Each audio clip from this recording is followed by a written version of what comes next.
이렇게 오염 지역이 중국 전역으로 확대되면 검역 대상은 100배 이상 대폭 늘어납니다. 보건당국만 믿고 있을 수는 없는 수준이죠.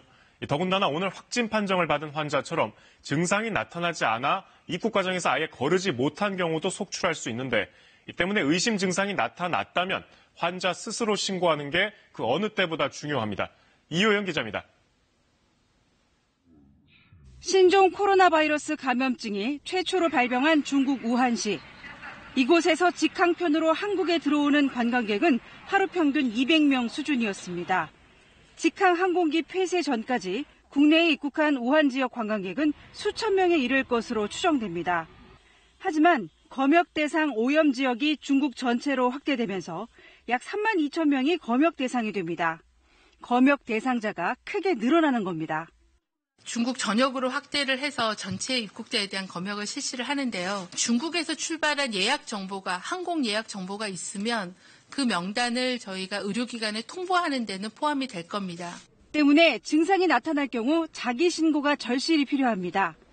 우한이 있는 후베이성 방문자는 열이 나거나 호흡기 증상이 있을 경우, 후베이성 외 지역 방문자는 폐렴 진단을 받았거나 발열과 호흡기 증상이 있으면 반드시 신고해야 합니다.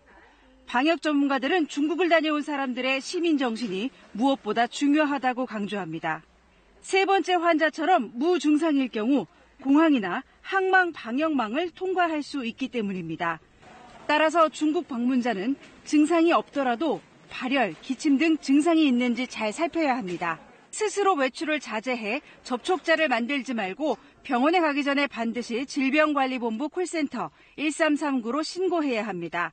귀국하고 2주 정도 사회적 활동이나 사람과의 접촉을 좀 최소화하고 본인이 혹시 신종 코로나 바이러스 감염증에 해당하는 증상이 나타나는지를 잘 관찰하시는 게 중요하다고 생각합니다. 또 일선 병의원에서도 환자의 여행력을 확인할 수 있는 시스템을 적극 활용해 중국 여행자 선별 진료에 힘쓰고 당국에 신고해야 합니다. KBS 뉴스 이효연입니다.